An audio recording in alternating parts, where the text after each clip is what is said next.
السلام علیکم دوستوں، طارق بن زیاد کون تھے؟ یہ ہمیں ہمارے استادوں نے تیسری جماعت میں پڑھا دیا تھا۔ جو لوگ نہیں جانتے ان کے لیے عرض ہے۔ یہ بنو امیہ کا دور تھا۔ مروان بن عبد الملک مسلمانوں کے خلیفہ تھے۔ دمشق اسلامی ریاست کا دارالحکومت تھا۔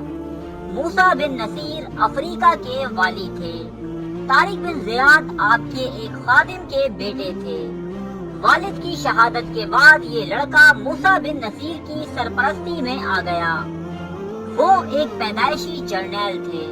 سپاہگری ان کے خون میں شامل تھی۔ وہ تلوار کے ساتھ اس طرح کھیلتے تھے جس طرح پرندے ہواؤں سے کھیلتے ہیں۔ وہ بلا کے ذہین بھی تھے۔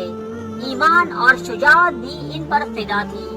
وہ جوان ہوئے تو موسیٰ بن نصیر نے انہیں طنجہ کا گورنر بنا دیا۔ یہ شہر آج کل مراکش کا حصہ ہے۔ سمندر کے پانی اسپین اور طنجہ کو ایک دوسرے سے جدا کرتے ہیں۔ دونوں ملکوں میں 14 کلومیٹر کا فاصلہ ہے۔ اسپین میں اس وقت روڈرک کی حکومت تھی۔ یہ گوت قوم کا بادشاہ تھا۔ ظالم بھی تھا اور لالچی بھی۔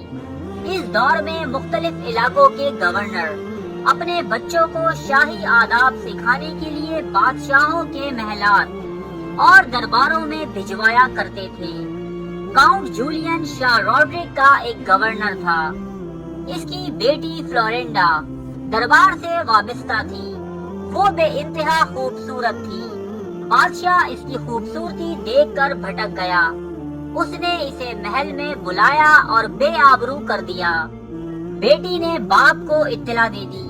جولین اس کے بعد سیدھا موسیٰ بن نصیر کے پاس حاضر ہوا اور اسے اسپین پر حملے کی ترغیب دی۔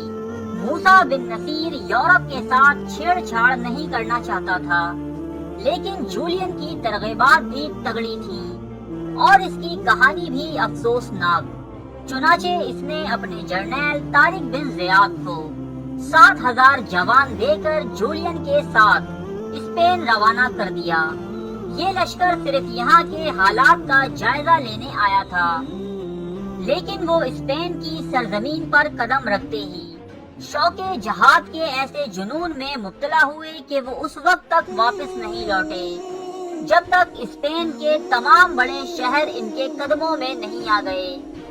طارق بن زیاد 5 اپریل 710 عیسوی کو جبرالٹر میں اترے اور اپنے جہازوں کو آگ لگا دی تاکہ فوج کے دل میں واپسی کا خیال نہ رہے۔ ان کے پاس کل 7,000 جوان تھے۔ اکثریت ان کے اپنے قبیلے بربر سے تعلق رکھتی تھی۔ روڈرک 40,000 فوج لے کر آیا۔ اس کے باوجود روڈرک کو شکست ہوئی اور وہ میدان سے فرار ہو گیا۔ طارق بن زیاد جبرالٹر کا قبضہ لینے کے بعد اسپین میں اتر گئے۔ 19 جولائی 711 عیسوی کو وادی لکا میں بہت بڑا معرکہ ہوا۔ روڈرک یہ جنگ بھی ہار گیا اور یوں اندلس پر عملاً مسلمانوں کا قبضہ ہو گیا۔ اسلامی لشکر نے اس کے بعد تلیکا پر بھی قبضہ کر لیا۔ یہ شہر آج بھی قائم ہے اور ٹولیڈو کہلاتا ہے۔ طارق بن زیاد کی فتوحات کی خبریں جب افریقہ پہنچی تو موسیٰ بن نصیر نے سلطنت اپنے بیٹے عبداللہ بن موسیٰ کے حوالے کی اور 18,000 جوان لے کر خود بھی اسپین پہنچ گئے۔ موسیٰ اسلامی لشکر کو قرطبہ تک لے گئے۔ بعد ازاں جنوبی فرانس تک کا علاقہ فتح کر لیا گیا۔ اس فتح کے سبب بے تحاشا مال غنیمت مسلمانوں کے ہاتھ لگا۔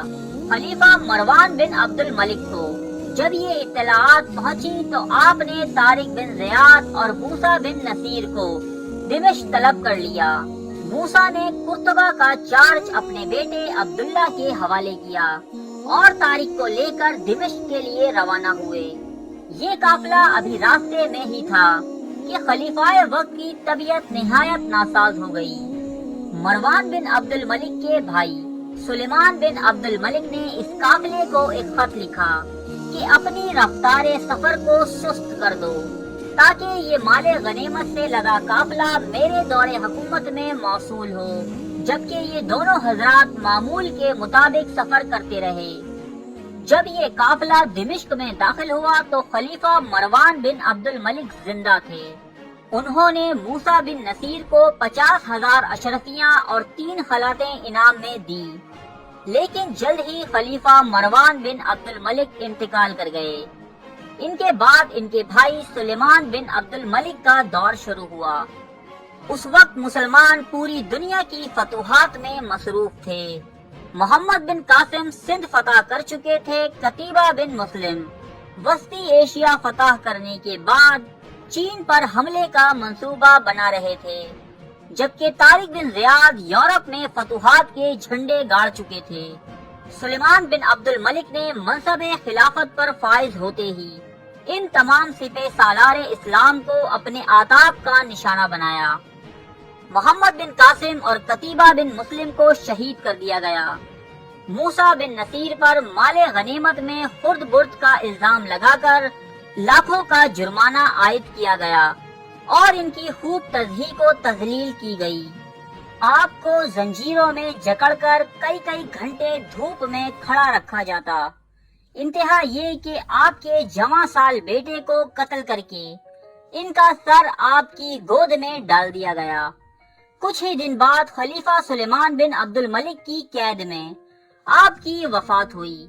موسیٰ بن نصیر جو کہ فاتح اسپین طارق بن زیاد کے سرپرست تھے، آپ کی وفات کے بعد طارق بن زیاد پر مختلف پابندیاں عائد کر کے انہیں بھی معزول کر دیا گیا۔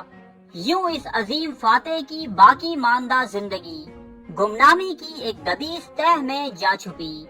تاریخ طارق بن زیاد کے آخری ایام کے متعلق بالکل خاموش ہے۔ مختلف حوالوں کے مطابق طارق بن زیاد کا آخری وقت نہایت قسم پرسی میں گزرا۔ دمشق میں انتہائی غربت کی زندگی گزارنے کے بعد آپ 720 عیسوی میں صرف 37 سال کی عمر میں اس دنیا سے رخصت ہوئے۔ تاریخ اس المیہ کی گواہ ہے کہ مسلمانوں کو آج تک جتنا نقصان مسلمانوں نے پہنچایا، اتنا نقصان کوئی دوسرا نہیں پہنچا سکا۔ طارق بن زیاد اور موسیٰ بن نصیر اس حقیقت کی بہت بڑی مثال ہیں۔ طارق بن زیاد اور موسیٰ بن نصیر تاریخ کے گمنام صحراؤں میں گم ہو گئے، لیکن اسپین آج بھی زندہ ہے، اور وہ مقام جہاں طارق بن زیاد نے اپنے مبارک قدم رکھے آج بھی جبرالٹر کے نام سے پوری دنیا میں مشہور ہے۔